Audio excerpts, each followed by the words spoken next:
नमस्कार, स्वागत है आपका आज के न्यूज़ बुलेटिन में। आगे हम आज की बड़ी और प्रमुख खबरों को जानेंगे, लेकिन उससे पहले अगर आप चैनल पर नए हैं तो वीडियो को लाइक कर लें, साथ ही सब्सक्राइब कर लें।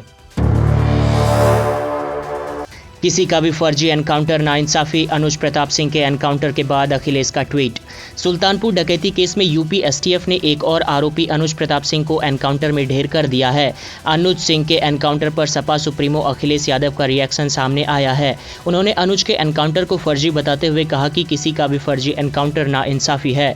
सपा मुखिया ने सोशल मीडिया प्लेटफॉर्म एक्स पर कहा कि सबसे कमजोर लोग एनकाउंटर को अपनी शक्ति मानते हैं, किसी का भी एनकाउंटर नाइंसाफी है। अखिलेश ने आगे कहा कि जिनका खुद का कोई भविष्य नहीं होता वही भविष्य बिगाड़ने में लगे रहते हैं। कानपुर में ट्रेन के बाद अब मालगाड़ी को पटरी से उतारने की साजिश, ट्रैक पर मिला सिलेंडर। यूपी के कानपुर में एक ट्रेन को पटरी से उतारने की साजिश सामने आई है। रविवार को एक मालगाड़ी के लोको पायलट को पटरी पर खाली एलपीजी सिलेंडर देखने के बाद उसे इमरजेंसी ब्रेक लगाकर रोकना पड़ा। न्यूज़ एजेंसी की रिपोर्ट के मुताबिक अतिरिक्त महानिदेशक प्रकाश डी ने कहा कि राजकीय रेलवे पुलिस कानपुर में अज्ञात लोगों के खिलाफ प्राथमिकी दर्ज की गई है। आशंका है कि ये हादसे की साजिश थी। महाकुंभ से पहले ऐतिहासिक इमारतों का होगा रिनोवेशन, ब्रिटिश काल से जुड़ा है इतिहास। उत्तर प्रदेश के प्रयागराज में 150 साल पुरानी एक इमारत का 27 करोड़ रुपए की लागत से जीर्णोद्धार किया जा रहा है। ये इमारत ब्रिटिश काल में चर्चित होटल हुआ करती थी, लेकिन अब ये नगर निगम कार्यालय कहलाती है। इमारत को रिनोवेशन के लिए दिसंबर 2024 तक पूरा होने की योजना है और 2025 की शुरुआत में होने वाले महाकुंभ के दौरान इसे धरोहर स्थल के रूप में प्रदर्शित किया जाएगा। हालांकि इससे पहले इस इमारत को कर नए सिरे से बनाने की योजना थी, जिसे मंजूरी नहीं दी गई। न सैलरी न पेंशन, यूपी में जल निगम के 9000 कर्मचारियों का जीना हुआ बेहाल। जल निगम के सहायक अभियंता के पद से रिटायर्ड हुए प्रेमचंद्र वर्मा की ओपन हार्ट सर्जरी हुई थी। डॉक्टर और अस्पताल का खर्चा तो किसी तरह चुका दिया, लेकिन पेंशन ना मिलने की वजह से अब दवा खरीदने तक के पैसे नहीं हैं। हालात ये है कि बिना किसी सहयोग के बिस्तर से उठ नहीं पा रहे हैं। कई बार तो घर चलाने के लिए भी पैसे की व्यवस्था इधर उधर से करनी पड़ती है।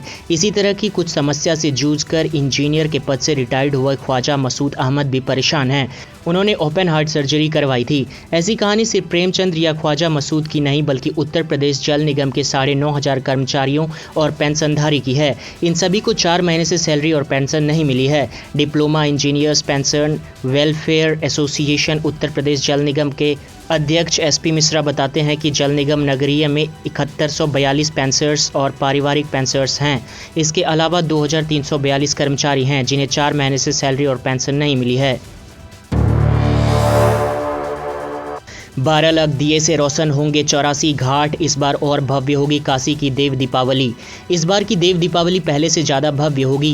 काशी के 84 घाटों और शहर के तालाबों के किनारे 12 लाख दीप जलाए जाएंगे। इनमें से करीब 3 लाख दिए गोबर निर्मित होंगे। इसके अलावा शिव महिमा और माँ गंगा पर लेजर शो का आयोजन भी किया जाएगा। साथ ही ग्रीन आतिशबाजी भी लोग देख सकेंगे। वाराणसी प्रशासन ने इसके लिए तैयारी शुरू कर दी है। इस बार 15 नवंबर को देव दीपावली पड़ रही है। इस दिन काशी के घाट दियों से जगमगा उठेंगे। काशी के अर्धचंद्राकार घाटों के साथ ही तालाब, कुंड और जलाशयों में भी दिए जलाए जाएंगे। इस बार 12 लाख दिए को जलाने का लक्ष्य रखा गया है।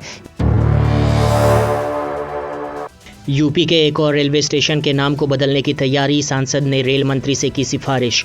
भारतीय रेलवे ने हाल ही में उत्तर प्रदेश के 8 रेलवे स्टेशनों के नाम बदले थे और अब अकबरपुर से लोकसभा सांसद देवेंद्र सिंह भोले ने एक और स्टेशन का नाम बदलने की मांग करी है।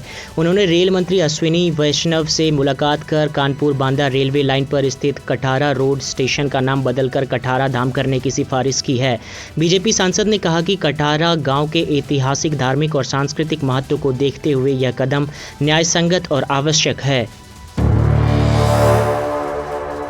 लॉरेंस बिश्नोई के नाम पर 2 करोड़ रुपए की रंगदारी, दहशत में कंस्ट्रक्टर कारोबारी। उत्तर प्रदेश के गाजियाबाद में एक कंस्ट्रक्टर कारोबारी से लॉरेंस बिश्नोई के नाम पर 2 करोड़ रुपए की रंगदारी मांगी गई। कंस्ट्रक्शन कारोबारी की शिकायत पर पुलिस ने एफआईआर दर्ज कर जांच शुरू कर दी है।